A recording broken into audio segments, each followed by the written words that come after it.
What's up, YouTube world? It's Ryan from Riding in Style, and today I just wanted to talk a little bit about why I decided to go ahead and purchase this vehicle, a 2022 Toyota 4Runner. Now, Toyota has done a thing in the past where they try to create a little bit of exigency to make people buy their cars.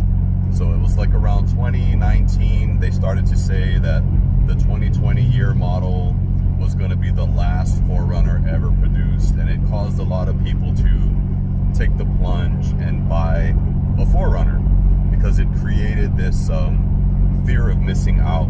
So 2020, their sales spiked. So these tactics work. People are very reactive when they feel like something's going to go away. Now, I don't want to feel like I fell into that. However, through extensive research, what I did find out is that Toyota has already built factories in America. And there's been numerous confirmations that the 2022 model year 4Runner is the last year that will be in fact assembled in Japan. I get it, it's made in Mexico and other areas, but its final quality control is in Japan. And that might not mean much to a lot of people, but to me, that means a lot. And that says a lot, because Japanese culture and quality is about honor. It's about presentation. You know, it's about having a good reputation, good quality product. And that is something that anything coming out of Japan, for the most part, has prided themselves in, is producing a good quality product, regardless if it's a pencil or a vehicle. The Japanese culture and is all about having a good reputation and bringing honor, and they've done that. They have not disappointed. However, if the new 4Runner, starting probably in May or June or July 2022, is when they start making the model year 2023. If those, I'm not just talking about the 4Runner, there's two separate factories. One that will be making 4Runners, Tacomas, and I think the van, Sienna, are going to be made in one factory in the US, and then their larger vehicles, the Tundra and the Sequoia, their full size, will be put together in another factory in the United States. So what does that mean? One thing is that I don't expect the same quality control that happens in Japan when things are assembled in Japan. And I've gone through this car. I've removed a lot of the stock parts, like the shocks and the struts and different parts, and there's like Japanese writing on the parts, you know, and it says made in Japan. That's going to be replaced with made in the USA. And as much as I love to support American made, it comes with the cost to us, the people, the consumer, because everyone in the US is unionized. And so will the cost of a 4Runner go from being about $40,000 to maybe $50,000 next year? Could it be $60,000? I mean, with the value of the dollar simultaneously going down, it can only mean that if I waited, the car will only cost me more money down the road, and the quality control might not even be the same. So I could be spending more money for a potentially less quality vehicle. Okay, I think I've hit on that enough.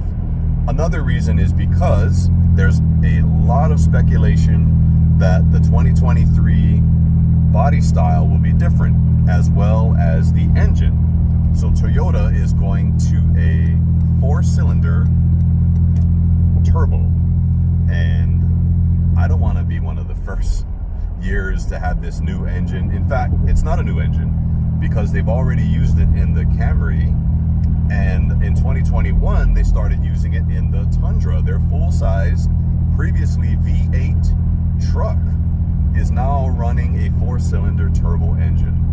And from what I heard from Toyota workers and salespeople, is that they are having issues with this new engine. And that's probably to be expected. with the new rollout.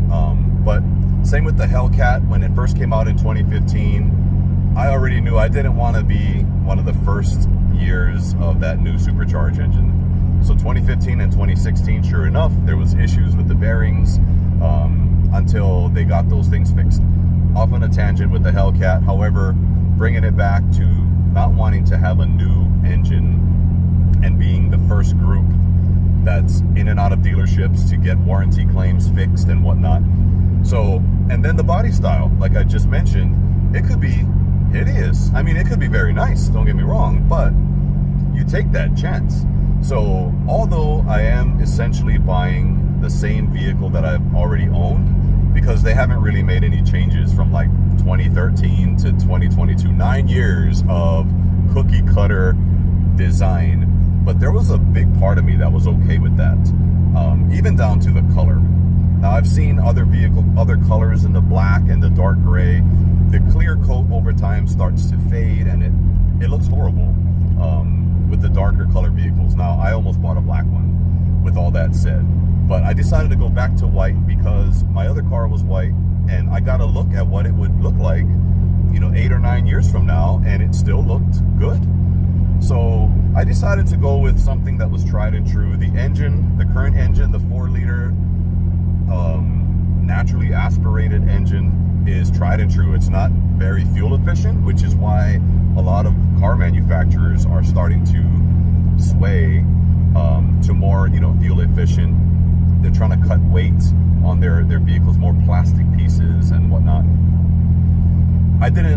The risk wasn't worth it to me. I didn't want to wait for those reasons. One, they're not going to be made in Japan anymore. It'll be made in the US, which means prices probably go up and quality control probably goes down because they become just like very mass produced. And that was one reason. The new body style, I didn't want to take a chance with that. I love this body on frame.